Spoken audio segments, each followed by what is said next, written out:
Bismillahirrahmanirrahim. Assalamualaikum warahmatullahi taala wabarakatuh. Apa khabar murid tahun 3 SKP 3IB, 3IQ, 3IS, 3IK? Baik.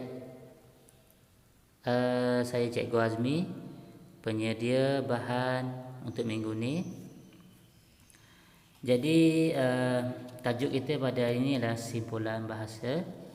Cikgu nak kamu sediakan buku teks, buku tulis tata bahasa dan buku aktiviti bagi yang ada sahaja. Okey, bagi yang ada sahaja, sebab bukan semua orang yang ada buku aktiviti, bukan semua orang yang dapat buku aktiviti. Jadi objektif pengajaran dan pembelajaran, di akhir pembelajaran diharapkan murid boleh bercerita satu daripada dua perenggan cerita yang terdapat simpulan bahasa dengan baik. Okey, kita akan tengok pada muka surat 5. Buku teks muka surat 5. Tajuk dia Seni Bahasa Siapa Pantas. Itu tajuk dia. Dia ada dua perenggan sahaja. Okey, dua perenggan sahaja. Okey, sebelum tu cikgu nak kamu dengar dulu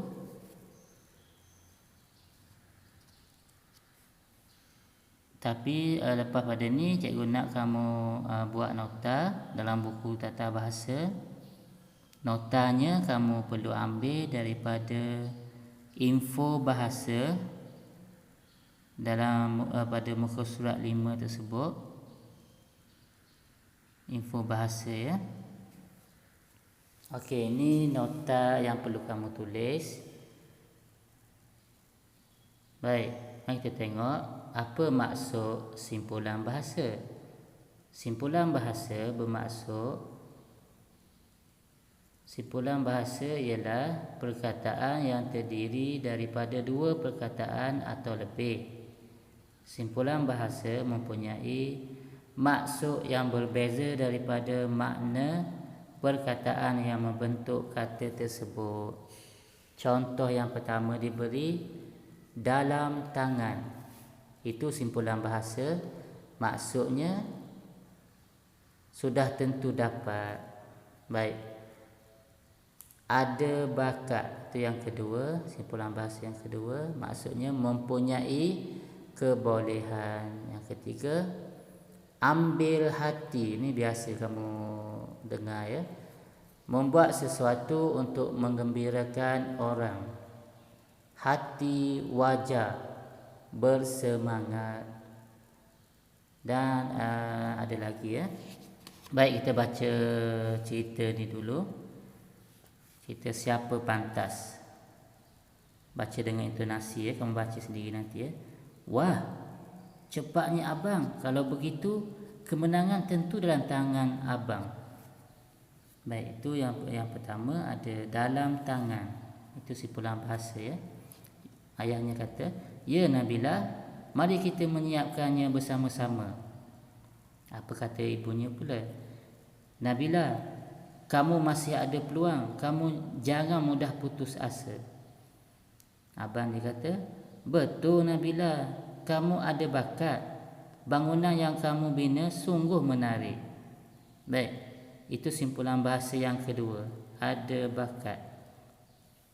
Okey, dalam cerita ni ada dua simpulan bahasa.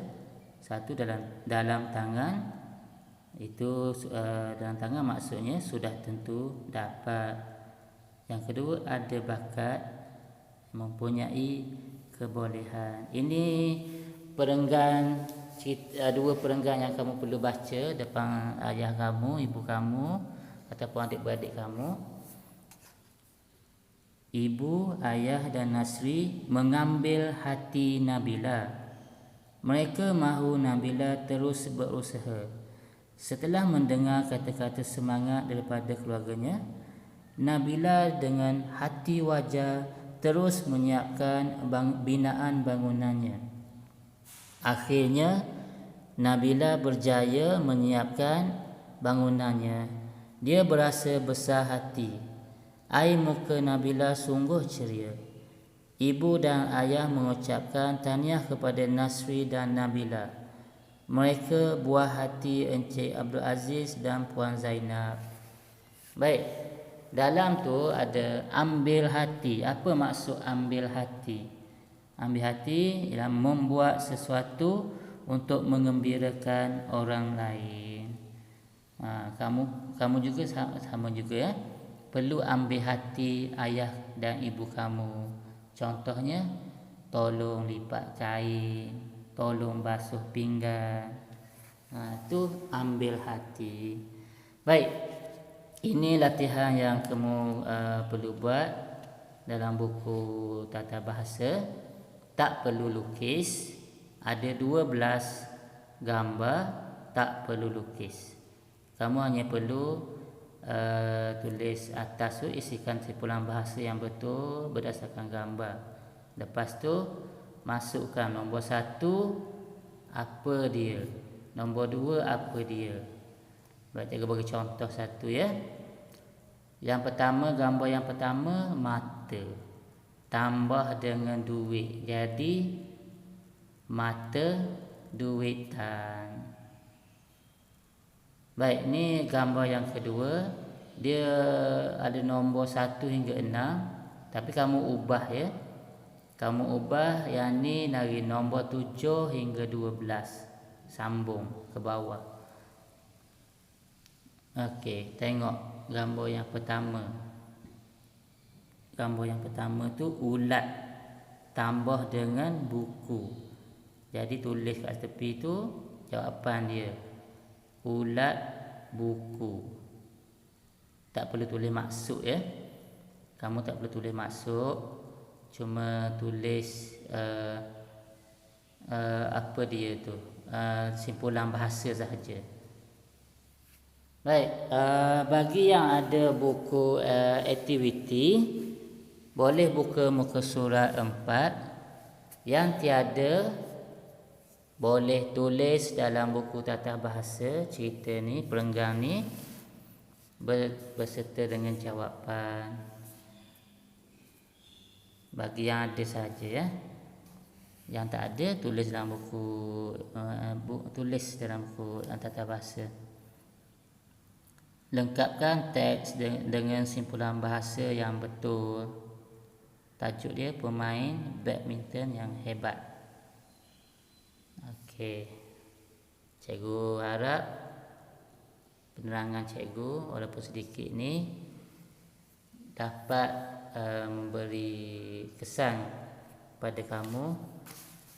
Sekurang-kurangnya kamu dapat tahu apa maksud simpulan bahasa, dan yang penting kamu dapat membaca dengan intonasi yang betul satu daripada 2 perenggan cerita. Itu sahaja untuk minggu ni. Selamat belajar. Assalamualaikum warahmatullahi wabarakatuh.